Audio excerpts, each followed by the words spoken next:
where several teen mothers were among those welcoming Christmas babies. I am joined now by Nokuthula Nqaba, who's the Secretary General of the ANC Women's League.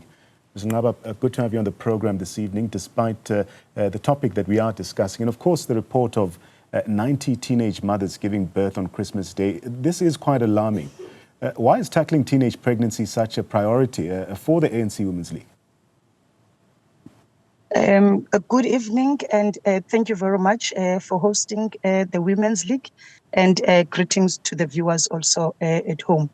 The reason why this is an alarming, issue and very concerning to the Women's League, it has a part of it aspects of GBV, but also above that, it is the understanding and the appreciation of being a mother and having a child that is still a teenager at the age, between the age 10 and 13, and that would be expected to give birth to another child.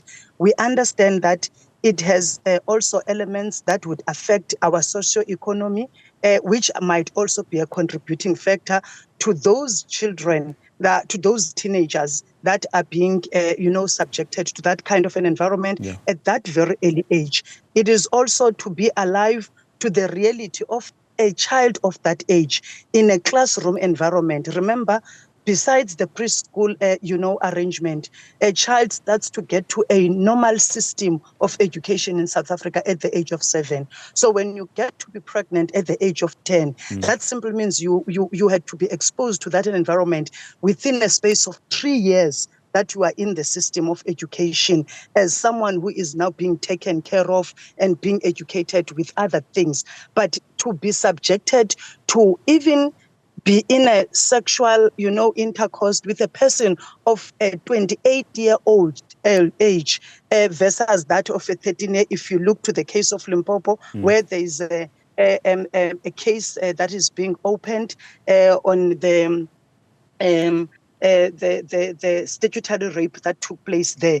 That is a worrying factor because we understand that the child will be going through what as a parent. And if you understand and look to the notion that says it takes a village to raise the child, it becomes a societal matter. It is no longer an issue of the Women's League, nor of a particular school faced with that situation or a family that is also exposed to that environment, but all of us, because we get to be affected by all means, as I've said, socio-economy and all other aspects of life, where it then challenge also our well-being and also become a trauma to that child and those that are in that environment in a class situation where they are with their peer, and this child is now carrying a baby for a period of 9 months in a country that does not allow teenagers to be taken out of a schooling system when they are pregnant. And think of the younger ones that now look at this one who is a mother,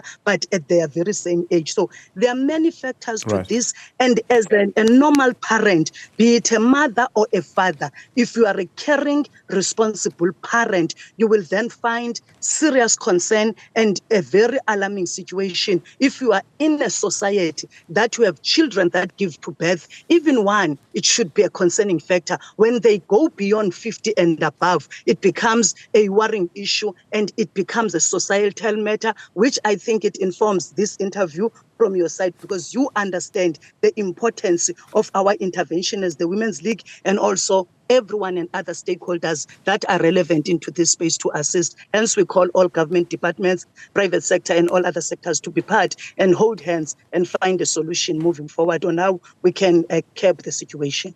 Which brings me to my next point, and picking up on this sentiment where you describe the situation or this phenomena as a societal issue.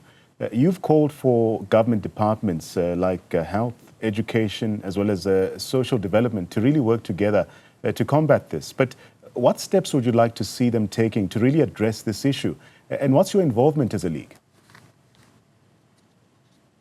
The reality at hand is that there is no individual institution from government, even in a private sector, be it as an NGO, that can master the art of curbing the situation. We came to realize that we must work together for us to be able to solve this matter. We must talk solution. We have to be a society that is solution orientated.